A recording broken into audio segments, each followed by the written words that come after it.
जय हिंद मेरे प्यारे दोस्तों, हमारे इस चैनल नेक्स्ट टाइम आपका स्वागत है। बात करेंगे दीनदयाल बैंक लिमिटेड के अंतर्गत पर नोटिफिकेशन यहाँ पर अपडेट किया गया है engagement of management trainee base के अंतर्गत पर और क्लर्क के लिए जो भी आपके फॉर्म भरने के लिए इंपॉर्टेंट इन्फॉर्मेशन होगा सॉलिड रूप से इस वीडियो के अंतर्गत पर आपके लिए प्रोवाइड करने की कोशिश की जाएगी। इससे पहले हम आगे बढ़े, यदि आपके द्वारा हमारे इस चैनल नेक्स्ट टाइम को सब्सक्राइब नहीं किया तो सब्सक्राइब कीजिए तथा बेल आइकन को प्रेस कीजिएगा ताकि जो भी कंटेंट जो भी इन्फॉर्मेशन हमारे द्वारा आप लोगों के लिए प्रोवाइड किया जाता है तो उसका नोटिफिकेशन आपके पास टाइम पर उपलब्ध हो जाएगा। आपका कोई भी कंफ्यूजन इसके अंतर्गत तो वापस क्रिएट करने की हम कोशिश नहीं करेंगे। ठीक है, जो इंपॉर्टेंट चीज़ है उस पर डिस्कस करेंगे। सबसे पहले बात करें तो मैनेजमेंट ट्रेनिंग बेस के अंतर्गत में एमटीएस बेस है, एमटी बेस जिसे कहेंगे।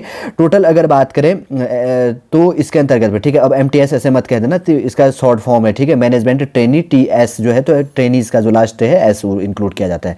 ठीक है, इसके अंतर्गत अगर टोटल वैकेंसी की बात करें तो 60 पोस्ट हैं। मिनिमम एज लिमिट आपकी 21 होनी चाहिए और मैक्सिमम 32 होना चाहिए। अब आपका कंफ्यूजन होगा कि किस बेस में, तो 30 जून 2023 के बेस में आपका मिनिमम एज लिमिट 21 और मैक्सिमम 32 ईयर्स होनी चाहिए। और अब इसके बाद में आगे बात करते हैं, दूसरा है क्लर्क के लिए। अगर टोटल वैकेंसी की बात करें तो 50 पोस्टें हैं। मिनिमम एज लिमिट 21 और मैक्सिमम आपकी कितनी होनी चाहिए, 32 ईयर्स इसके अंतर्गत पर होना चाहिए। ठीक है, अब देखिए क्वालिफिकेशन निकल के आता है कि मैनेजमेंट ट्रेनी के लिए क्वालिफिकेशन क्या मांगा गया है। तो आपका 30 जून 2023 के बेस में ग्रेजुएशन और पोस्ट ग्रेजुएशन होने चाहिए with minimum 50% marks from recognised university से। किसी यूनिवर्सिटी से आप 50% मार्क्स के साथ में ग्रेजुएशन और पोस्ट ग्रेजुएट होने चाहिए और आपको कंप्यूटर नॉलेज होना चाहिए जैसे कि यहाँ पे लिखा गया है। ठीक है, knowledge of computer operation is essential इसके अंतर्गत पे पा गया है। ठीक है, माना गया, मतलब मार्क की गई है। और पोस्ट क्वालिफिकेशन एक्सपीरियंस की बात करें तो 30 जून 2023 के बेस में आपके पास में जो एक्सपीरियंस बेस है, candidate have first and second year, मतलब 1 एंड सेकंड 1-2 साल के अंतर्गत आपका एक्सपीरियंस होना चाहिए। किस बेस में, बैंकिंग बेस में, फाइनेंशियल हो गया, इंस्टीट्यूशन बेस के अंतर्गत पे, एनबीएफसी विथ भी गिवन प्रेफरेंस भी है। ठीक है, ये समझ गए होंगे। क्लर्क की बात करें तो इसके अंतर्गत पे फुल टाइम और क्या होना चाहिए, आपका रेगुलर और ग्रेजुएशन और पोस्ट ग्रेजुएशन होना चाहिए फ्रॉम रिकॉग्नाइज्ड यूनिवर्सिटी और इंस्टीट्यूट बेस के अंतर्गत पे। आपको कंप्यूटर नॉलेज होना चाहिए जैसे कि यहाँ पर लिखा गया है, knowledge of computer operations is essential. और इसके अंतर्गत पर आपका दिया जाएगा एक्सपीरियंस की बात करें तो कैंडिडेट है क्या होना चाहिए, 1 to 2 ईयर्स एक्सपीरियंस, 1 या 2 साल का एक्सपीरियंस होना चाहिए इन बैंकिंग सेक्टर में, फाइनेंशियल पे, इंस्टीट्यूशन बेस के अंतर्गत पे, एनबीएफसी विथ भी गिवन प्रेफरेंस। ठीक है, ये चीज़ भी आपने समझ लिया होगा। अगर यहाँ पर थोड़ा सा ये मैनेजमेंट ट्रेनी बेस के अंतर्गत पे स्केल बेस दिया गया है, आप देख लीजिएगा 40,000 प्लस जो भी है इसके अंतर्गत पे। क्लर्क के लिए भी देख लीजिएगा जो भी है, ये भी कोई अपना यहाँ पर इतना इंपॉर्टेंट नहीं हो जाता है। ठीक है, बॉन्ड संबंधी जो प्रोसेसिंग है कोई भी आपका है यहाँ इसके अंतर्गत पे आइडेंटिटी कार्ड वेरिफिकेशन संबंधी हो गया, नोट्स आप पढ़ेंगे। हाउ टू अप्लाई की प्रोसेसिंग की बात करें तो आप डायरेक्टली अप्लाई करेंगे, वो चीज़ें मैंने आपको बता दिया है कैसे आपको अप्लाई करना है। ठीक है, और उसके अंतर्गत की बात करें तो जैसे कि यहाँ पे लिखा गया है कि हाउ, मतलब प्रोसेसिंग क्या किया गया या हाउ टू अप्लाई, देखते हैं कहाँ पर क्या लिखा गया है तो कैसे आपको अप्लाई करनी है ये चीज़ें, मतलब फोटो प्रोसेसिंग क्या चीज़ होगा, ये चीज़ें इसके अंतर्गत बताई गई है। और उसी के बाद की बात करें तो और चीज़ क्या है यहाँ पर इंपॉर्टेंटली रूप से देखिए, फॉर्म फीस की बात करें तो मैनेजमेंट ट्रेनीज बेस के अंतर्गत पर आपको 1500 रुपये फॉर्म फीस पे करना है और क्लर्क के लिए आपको 1000 रुपये फॉर्म फीस पे करना है, इंक्लूड जीएसटी को साथ में इंक्लूड करके। अब आप कंफ्यूजन होंगे कि हाउ टू अप्लाई, तो आपको गूगल पे जाके सर्च करना है www वर्ल्ड वाइड वेब, इसका फुल फॉर्म होता है nainitalbank.com.in पर जाकर आप क्या कर सकते हैं, इस फॉर्म को भर सकते हैं। ठीक है, ये चीज़ भी मैंने आपको साइड यहाँ पर प्रोवाइड कर दिया अप्लाई ऑनलाइन करने का। अब कंफ्यूजन हो रहे होंगे कैसे अप्लाई करना है, कैसे अप्लाई करना है।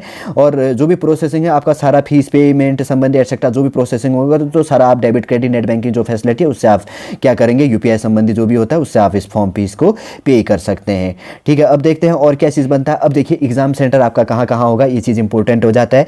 तो आपका nearest exam centre 10 exam centre होंगे। एक हल्द्वानी डिस्ट्रिक्ट नैनीताल उत्तराखंड के अंतर्गत पे, उत्तराखंड के अंतर्गत पे। दूसरा है दूसरे डिस्ट्रिक्ट देहरादून के अंतर्गत पे। थर्ड है रुड़की के अंतर्गत पे उत्तराखंड में।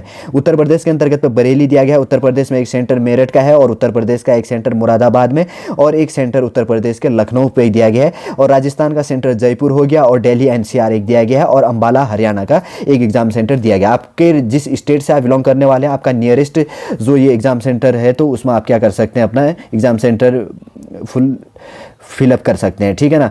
अब देखिए अगर इसके अंतर्गत की बात करें तो थोड़ा सा सिलेबस बेस को भी बात कर लेते हैं। तो रीजनिंग के अंतर्गत पर आपको 40 क्वेश्चन पूछे जाएंगे, 40 मार्क्स के, मतलब 40 मार्क्स मैक्सिमम मार्क्स जैसे कि लिखा गया 40 नंबर यहाँ पे। और आपका ड्यूरेशन मतलब अवधि कितने अंतर्गत पर 35 मिनट के अंतर्गत पर आपको इसको सॉल्व करना है।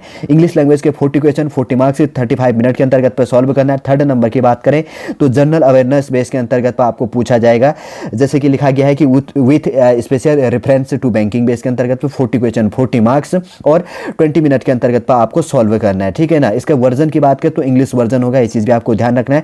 फोर्थ नंबर की बात करें तो कंप्यूटर नॉलेज के 40 क्वेश्चन 40 मार्क्स 20 मिनट के अंतर्गत पर सॉल्व करना है। और क्वांटिटी एप्टीट्यूड की बात करें तो 40 क्वेश्चन 40 मार्क्स हो गया, 35 मिनट के अंतर्गत पर सॉल्व करना है। टोटल 145 मिनट दिया जाएगा, 200 क्वेश्चन और 200 मार्क्स का आपको यहाँ पर पूरा एग्जाम होगा, ठीक है। आपका माइनस मार्किंग किया जाएगा, पर क्वेश्चन मिस्टेक होने पर आपका क्या किया जाएगा 0.25 मार्क्स यहाँ पर कट किया जाएगा, ठीक है। ये चीज़ भी आप यहाँ पर समझ गए होंगे।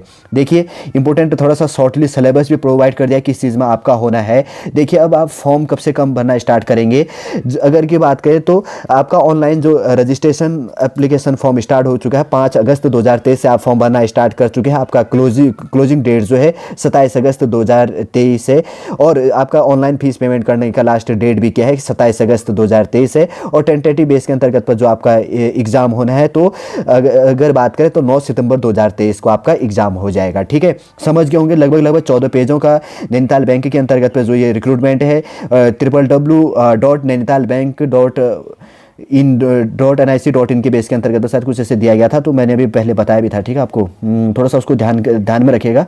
और तो उस साइट पर जाकर आप क्या करेंगे पूरा इन्फॉर्मेशन देख के आपको वहाँ पर नोटिफिकेशन डायरेक्ट स्टार्ट हो गया, ठीक है।